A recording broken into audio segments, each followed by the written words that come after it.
Beena's food കോർട്ടിലേക്ക് എല്ലാവർക്കും സ്വാഗതം. ഞാനിന്ന് ഒരു സിമ്പിളായിട്ടുള്ള കറിയുടെ റെസിപ്പി ആയിട്ടാണ് കേട്ടോ വന്നിരിക്കുന്നത്. അപ്പോൾ അതിന് വേണ്ടിയിട്ട് ഒരു കഷ്ണം മത്തങ്ങയും അതുപോലെ തന്നെ ഒരു കഷ്ണം കുമ്പളങ്ങയും എടുത്തിട്ടുണ്ട്. അത് ഇതുപോലെ കട്ട് ചെയ്ത് കഴുകി മാറ്റി വെച്ചിട്ടുണ്ട്. ഇനി ഒരു ചട്ടി അടുപ്പത്ത് വെച്ചിട്ട് നമുക്കതിലേക്ക് 1/2 ടീസ്പൂൺ ഉലുവ ചേർത്ത് കൊടുക്കാം. ഇനി അതിലേക്ക് 2 ടീസ്പൂൺ മല്ലിയും അതുപോലെ ഒരു 6 വറ്റൽമുളകും എടുത്തിട്ടുണ്ട്. അതും ഇതിൽ ചേർത്ത് കൊടുക്കുന്നുണ്ട്. ഇനി അതിന് ശേഷം ഞാൻ ഇതിൽ ചേർത്ത് കൊടുക്കേണ്ടത് 2 ടീസ്പൂൺ പച്ചരിയാണ് കേട്ടോ ചേർത്ത് കൊടുക്കേണ്ടത്. അതും കൂടി ചേർത്ത് നന്നായിട്ട് നമുക്ക് റോസ്റ്റ് ചെയ്തെടുക്കണം. അപ്പോൾ ഒരുവിധം റോസ്റ്റായിട്ട് വരുന്നതോട് കൂടിയിട്ട് നമുക്കതിലേക്ക് ഒരു കറിവേപ്പിലയുടെ ഇല ചേർത്ത് കൊടുക്കുക. ഇനി അതും നന്നായിട്ട് റോസ്റ്റ് ചെയ്യുമ്പോൾ അത് നമുക്ക് ഗ്യാസ് ഓഫ് ചെയ്തിട്ട് ചൂടാറാനായിട്ട് മാറ്റി വയ്ക്കാം. ആ സമയം കൊണ്ട് നമ്മുടെ ഈ കഷ്ണങ്ങൾ നമുക്ക് വേവിച്ചെടുക്കാം. പെട്ടെന്ന് ചെയ്തെടുക്കണമെങ്കിൽ കുക്കറിലിട്ടിട്ട് ചെയ്തെടുക്കുക, അല്ലാത്തവർക്ക് ചട്ടിയിൽ തന്നെ ഇട്ടിട്ട് വേവിച്ചെടുക്കാം കേട്ടോ. അപ്പോൾ എനിക്ക് ഒരുവിധം നന്നായി വേവണതാണ് ഇഷ്ടം. അപ്പോൾ അതുകൊണ്ട് കുക്കറിലിട്ടിട്ട് പെട്ടെന്ന് ആവാൻ വേണ്ടി ചെയ്യാണ്. അപ്പോൾ അതിലേക്ക് ഞാൻ ആവശ്യത്തിന് ഒരു 3/4 ടീസ്പൂൺ മഞ്ഞൾപ്പൊടി, അതുപോലെ തന്നെ ആവശ്യത്തിനുള്ള ഉപ്പും ചേർത്ത് ആവശ്യത്തിന് വെള്ളവും ചേർത്തിട്ട് വേവിക്കാൻ വെക്കുന്നുണ്ട്. ആ സമയം കൊണ്ട് ഞാൻ ഒരു ചെറിയ ഉരുള പുളി വെള്ളത്തിലിട്ട് വെക്കുന്നുണ്ട് കേട്ടോ.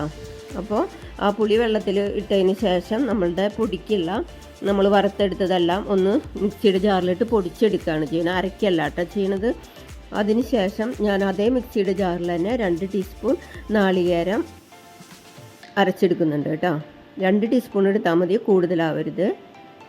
2 ടേബിൾ സ്പൂൺ എടുത്തോളൂ. ഇനി ഇതാ കഷ്ണമൊക്കെ വെന്ത് വന്നിട്ടുണ്ട്. അപ്പോൾ ഞാനത് ചട്ടിയിലേക്ക് തന്നെ മാറ്റുകയാണ് കേട്ടോ. അപ്പോൾ നല്ലപോലെ ഒരുവിധം ഉടഞ്ഞ് വന്നിട്ടുണ്ട്. കഷ്ണങ്ങൾ ഉടയാൻ ഇഷ്ടമില്ലാത്തവർക്ക് ചട്ടിയിൽ തന്നെ ഇട്ട് വേവിച്ചെടുത്താൽ മതി കേട്ടോ. ഇനി ഇതാ പുളി പിഴിഞ്ഞത് അതിലേക്ക് ചേർത്ത് കൊടുക്കുകയാണ്.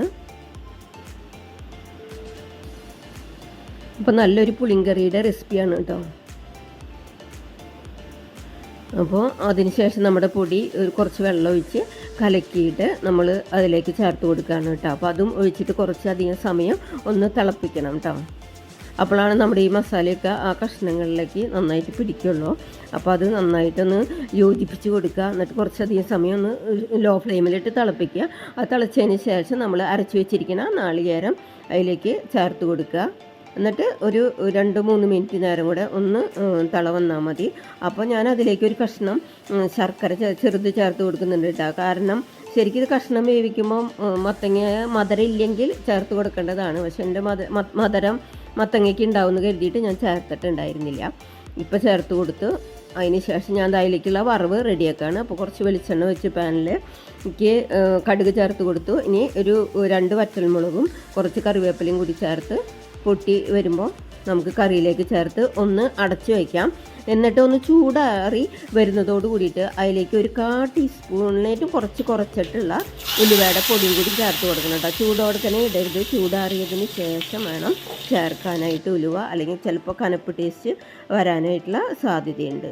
അപ്പോൾ ഒന്ന് അടച്ചു വയ്ക്കുക. അത് കഴിഞ്ഞിട്ട് ഇതാ ചൂടാറി കഴിഞ്ഞപ്പോൾ ഞാൻ ഒരു 1/4 ടീസ്പൂണിനേക്കാൾ കുറച്ച് ഉലുവാപ്പൊടി ചേർത്ത് കൊടുത്തു. അപ്പോൾ എല്ലാവർക്കും ഇഷ്ടപ്പെട്ടു എന്ന് വിചാരിക്കുന്നു. അപ്പോൾ എല്ലാവരും ഉണ്ടാക്കി നോക്കുക.